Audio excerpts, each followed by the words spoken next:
Audio Jungle.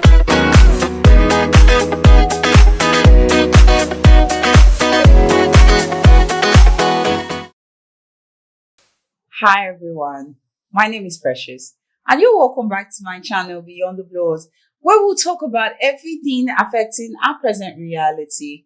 Okay, a big shout out to every person who has been supporting with likes, shares, subscribes. I really appreciate you guys and I don't want you to stop. Please keep sharing, please keep liking and keep subscribing. It means a lot to me that you do. Okay. All right. So the topic of conversation today is perception of happiness. What is your definition of happiness? What do you see happiness as? It's like today, almost everybody makes one thing or the other a pressure. Oh, big nyash, pressure. Big breast, pressure. Money in the bank, pressure. Benz, pressure. Married life, pressure. Like, what's wrong with society? Why is everything a pressure?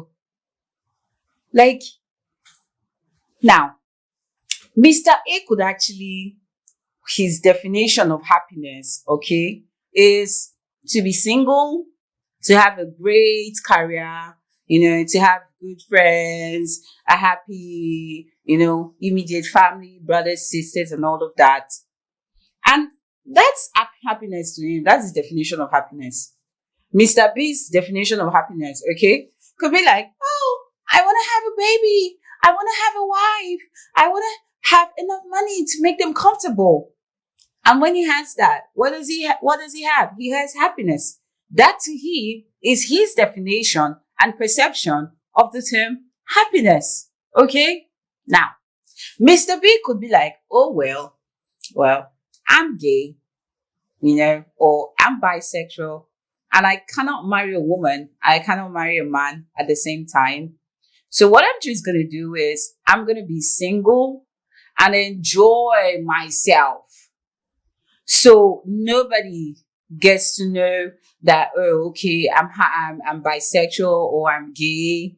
At the end of the day, maybe all three of them actually wants to have a loving, happy family, or maybe not. The fact of the matter is, just because Mr. A wants to be single for the rest of his life and party and be rich and successful, and Mr. B wants to have a normal family, a home, wife, children, and all those things, and Mr. C says, well, if I cannot marry a man or if I cannot marry a woman, I'm not interested in the idea of marriage or any other thing. And then Mr. B starts saying, because you don't have a wife and a child, you have not attained happiness. You suppose get, like, what's the pressure for? Like, what's the pressure for? It's like the fact that you believe happiness is getting lots of money in the bank and the car of your dream does not mean the person who is living in a 2-bedroom apartment with his wife and his kid is not happy. Does not mean the person who is drinking gari and granuts and coming out to be like, I'm the boss of the world, is not happy. The fact of the matter is, you find happiness in having material things and also having a comfortable family. The other person finds happiness in being alone. So, as we are all different, the palms of our hands are different. So also our needs, also our wants different. So when you begin to make, having so much money, having so many businesses, companies, you begin to make, having a husband, having a wife as a pressure. Do you think you're being fair? Yes. Do you think you're being fair to the person who doesn't think that way? Do you think you're being fair to the person who doesn't see life that way?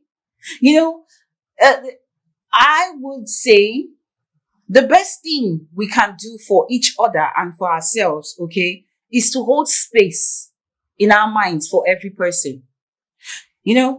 I would say, okay, that I believe what makes a person or every human capable of relearning or capable of knowing better than they did before or yesterday is the fact that you maintain a flexibility and an openness of mind and thought.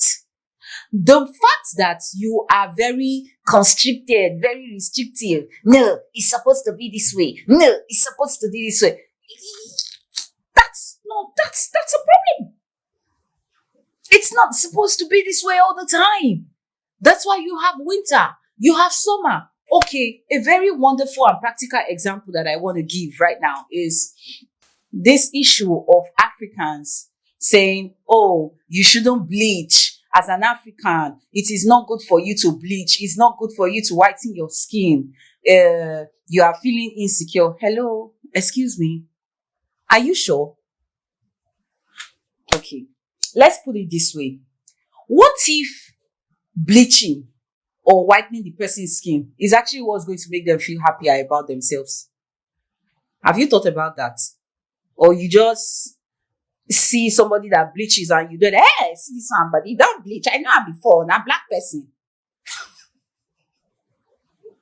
No, apologies, but seriously, like, you say, oh, you should love your black skin. Who said they don't love the black skin? Like, they are not scraping off the skin. They are only toning their skin because they feel they are going to be more beautiful. They feel they are going to look much better when they do what? When they tone up their skin.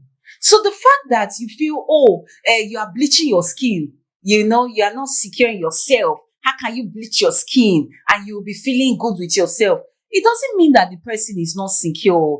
Actually, there's every probability that bleaching the person's skin is what's going to make them secure.